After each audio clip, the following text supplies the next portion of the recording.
জাতীয় বিশ্ববিদ্যালয় এবং ঢাকা অধিভুক্ত 7 কলেজের অর্থনীতি সম্মান দ্বিতীয় বর্ষের শিক্ষার্থীবৃন্দু, তুমি যদি আজকের ক্লাসের অঙ্কটি খুব সহজে শিখতে চাও বা সমাধান করতে চাও, অবশ্যই তোমাকে পূর্বের ক্লাসগুলো ধারাবাহিকভাবে দেখতে হবে।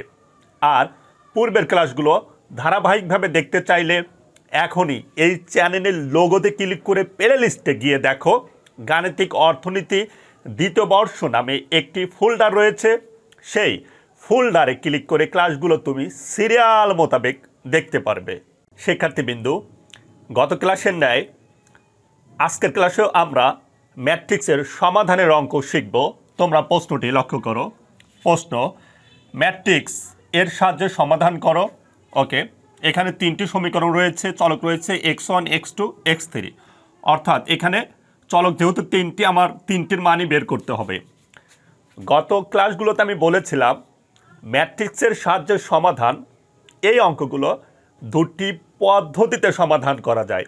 একটি হলো কেমার পদ্ধতি আর একটি হলো ইনভার্স পদ্ধতি। গত ক্লাসে আমি ইনভার্স পদ্ধতিতে সমাধান করে দিয়েছি। আজকের ক্লাসেও আমি এই অঙ্কটি ইনভার্স পদ্ধতিতে সমাধান করে দেব। আমি ইনভার্স পদ্ধতিতে সমাধান করে দেওয়ার পর তোমরা এই অঙ্কটি কেমার পদ্ধতিতে সমাধান করবে। যদি কেমার পদ্ধতিতে মিলানো প্রথম অবস্থায় কষ্ট হয়, তোমরা বারবার সমাধান করবে, ইনশাল্লাহ কেমার পদ্ধতিতেও মিলে যাবে। ইনভার্সে যে রেজাল্ট আসবে কেমার পদ্ধতিতে একই রেজাল্ট আসবে। ওকে, আমরা অঙ্ক শুরু করব। শুরুতে আমরা লিখব, সমাধান দিয়ে লিখব যে দেওয়া আছে, কি আছে, দেওয়া আছে। তারপর গত ক্লাসগুলোর ন্যায় লিখব উপরের সমীকরণগুলোকে ম্যাট্রিক্স আকারে সাজিয়ে পাই। ওকে, আমি ম্যাট্রিক্স আকারে সাজাবো। এখানে x1 এর সাপেক্ষে আমাদের হবে 8, x2 এর সাপেক্ষে -1, আমাদের x3 নাই, তাই আমাদের 0 দিতে হবে, গত ক্লাসে বলেছিলাম। তারপরে x1 এর সাপেক্ষে x1 নেই, তাই 0, x2 এর সাপেক্ষে x2 এর মান 1, x3 এর সাপেক্ষে 5 হবে, x1 এর সাপেক্ষে 2, x2 এর সাপেক্ষে 0, x3 এর সাপেক্ষে 3। ওকে, তারপরে এখানে আমরা চলকগুলো দেব x1, x2, x3। তারপরে এখানে ধ্রুবক কলাম দেব 15, 1, 4। ওকে, 15, 1, 4। ওকে, গত ক্লাসের ন্যায় এটি আমরা a ধরব, এইটি x ধরব, এইটি d ধরব। ওকে, ইনভার্স তৈরি করব। তাহলে x সমান লেখা যায় d, শর্টকাট লিখব, গত ক্লাসে আমি শর্টকাট শিখিয়েছি। x সমান লেখা যায় a ইনভার্স ইন্টু d। আশা করি গত ক্লাসে যে আমি ইনভার্স শিখিয়েছি তখন আমি ভেঙে শিখিয়েছি, আজ আমি শর্টকাটভাবে করে দিলাম। শর্টকাটভাবে করে দিলেও চলবে। এখন শুরুতে আমরা ইনভার্স এর মান বের করব। ইনভার্সের মানের সাথে আমরা কি গুণ করব, ডি গুণ করব, করলে আমাদের অঙ্কটি হয়ে যাবে। ওকে, এখন লিখব যে আমরা জানি, ওকে, আমরা জানি এ ইনভার্স, গত ক্লাসগুলোতে আমি শিখিয়েছি 1 determinant of A into adjoint matrix of A. এখন আমরা লিখব এ ম্যাট্রিক্স এর নির্ণায়ক মান নির্ণয় করি। কি করি? নির্ণয় করি। তাহলে আমরা ম্যাট্রিক্সকে নির্ণয় করব, এই জন্য আমরা নির্ণায়ক চিহ্ন দেব, এই সোজাটা দেব। ওকে, দিয়ে এখানে যা আছে তাই লিখব। 8, -1, 0, 0, 1, 5, 2, 0, 3। ওকে, আর আমি তো গত ক্লাসগুলোতে নির্ণায়ক শিখিয়েছি, প্লাস মাইনাস, মাঝে কি যেন গুড, মাঝে হলো মাইনাস। ওকে, এখন আমি শুরুতে 8 কমন নেব। যাকে কমন নেব তার সারি কলাম বাদ দেব। এই 4টি সংখ্যা ডান পাশ থেকে গুণ করব, 3 অক্ষে 3, আর এই মাঝে মাইনাস ধরব, -0। তাহলে একটা প্লাস আর একটা মাইনাস, তাহলে সূত্রের মাইনাস আর এই মাইনাস, মাইনাসে মাইনাসে প্লাস 1। ওকে, এটি আর এটি বাদ দেবো, 3 0 0, 5 2 10, প্লাস মাইনাস প্লাস 0 কমন নেব, 0 কমন নিলে 0 - 2 হবে, 0 - 2। এখন আমরা ক্যালকুলেটারে যেমন আছে তেমন চাপবো। 8 first bracket 3 - 0 first bracket close plus 1 first bracket 0 - 10 first bracket close, okay, plus 0 first bracket 0 - 2, আমাদের হবে 14। আর আমরা জানি ইনভার্সে নট ইকুয়াল 0 এই প্রতীকটি দিতে হয়। ওকে, আমরা এর নির্ণয়কের মান বের করেছি। এখন আমরা বের করব অ্যাডজয়েন্ট ম্যাট্রিক্স অফ এ। আর আমরা জানি অ্যাডজয়েন্ট ম্যাট্রিক্স অফ এর জন্য শুরুতে কোফেক্টর বের করতে হয়। কি বের করতে হয়? কোফেক্টর। তাহলে আমরা লিখব যে এ ম্যাট্রিক্স এর কোফেক্টর COFSC TOR বের করি বা নির্ণয় করি বা সমাধান করি, বের করি। প্রথমে 8-এর কোফেক্টর, 8-এর COFSC TOR, 8-এর আমরা সারি এবং কলাম বাদ দেব। ওকে, 3 অক্ষে 3, 5 × 0 মানে 0। তারপরে মাইনাস 1-এর কোফেক্টর, 1-এর কোফেক্টর, একটা প্লাস আর একটা মাইনাস দ্বারা শুরু, গত ক্লাসগুলোতে আমি শিখিয়েছি আশা করি। তাহলে 8-এর সাথে 8-এ কলাম, 3 0 0, 5 2 10, 0 - 10। তারপরে 0-এর কোফেক্টর, 0-এর কোফেক্টর 0 - 2, 0 - 2। আবার 0-এর কোফেক্টর মাইনাস দ্বারা শুরু, 0-র হলো 8-এর সারি, দেখো 0-র 8-এর সারি আর 8-এ কলাম, তাহলে -3, -0। তারপরে অনের কোফেক্টর, অনের সারি কলাম বাদ, অনের 8-এর সারি 8-এ কলাম, 3 8 24, 3 8 24, আর 2 দিয়ে 0 গুণ করলে আমার হয় 0। ওকে, 5-এর কোফেক্টর, 5-এর সারি এবং কলাম বাদ দেব, 8-এর সারি 8-এ কলাম। ওকে, দেখো 5-এর হলো 8-এ কলাম আর 8-এর সারি, তাহলে 8 0, এই 2 আর মাইনাস, তাহলে মাইনাসে মাইনাসে +2।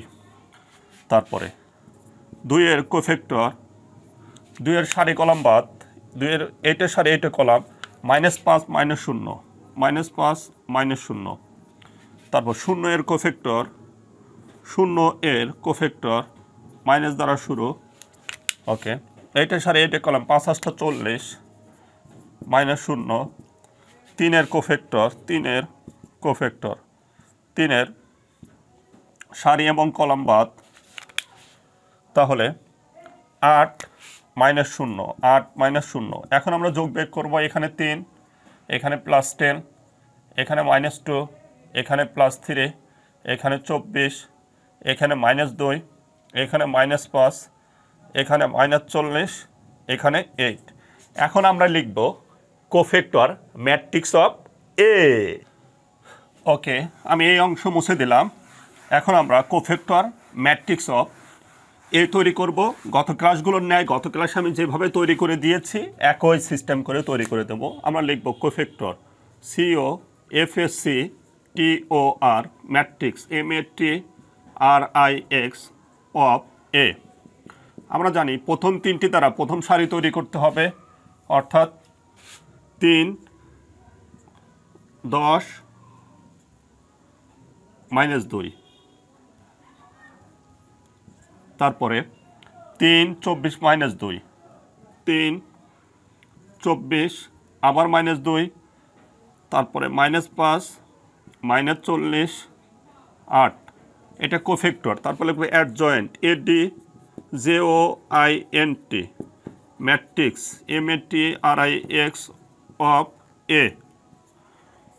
তার মানে কোফেক্টরের সারিকে আমরা কলাম আকারে লিখব 3 10 -2, 3 24 -2, -5 -40 8। ওকে, এখন আমরা তৈরি করব ইনভার্স। ওকে, আমরা এখন কি তৈরি করব? ইনভার্স।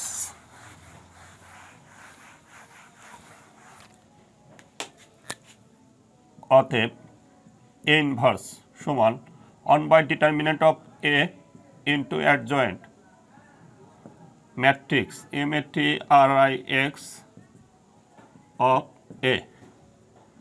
তাহলে অন এখানে হলো 14 আর এখানে যা আছে তাই 3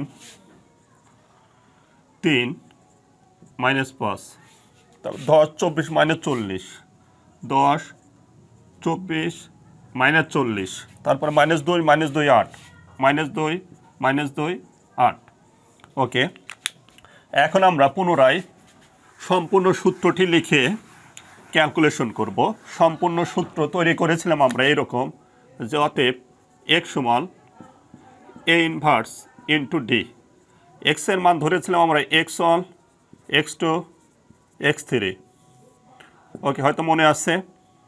সমান a ইনভার্স হলো 1/14, তারপরে এখানে যা আছে তাই 3 মাইনাস 5, 10 24 মাইনাস 40, তারপরে হলো -2 8, তারপর ইন্টু ডি আমরা ধরেছিলাম হলো ধ্রুবক সংখ্যা 15 1 4। ওকে, এখন এটা যেমন আছে তেমনই রাখো। এখানে লেখা 1/14, তারপর এখানে গুণ করো 3 15 45 প্লাস 3 মাইনাস 20। ওকে, তারপরে তাহলে এখানে হলো 150, তারপরে যোগ 24 মাইনাস 0 160, 4 4 16 160, তারপরে -30, তারপর -2 প্লাস 4 8 32। ওকে, পুনরায় আমরা এখানে লিখলাম যে 1/14। এখন ক্যালকুলেশন করে ক্যালকুলেটরে যা আছে আমরা তাই চাপবো। ওকে, দেখো 45 যোগ 3 মাইনাস হলো 20, আমাদের আসবে 28।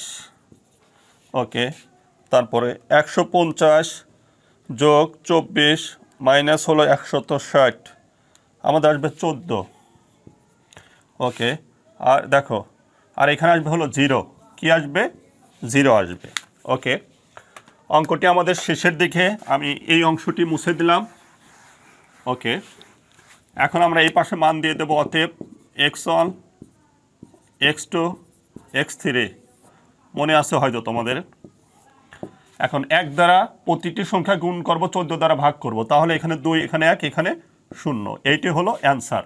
তোমরা এখন যে কোনো সমীকরণে যাচাই করে দেখবে যে দুই পক্ষ মিলে যাবে। আশা করি গত ক্লাসে যে আমি ইনভার্স শিখিয়ে দিয়েছিলাম সেই অঙ্কটি তোমরা বারবার সমাধান করেছো। আমি একটি কথা এখন থেকে বারবার বলবো, আমি যত ভালো ক্লাস নেই না কেন, আমি যত ভালোভাবে গুছিয়ে সমাধান করে দেই না কেন, তোমরা যদি বাসায় প্রচুর পরিমাণ এক্সারসাইজ না করো সেক্ষেত্রে ভালো ফলাফল করতে পারবা না।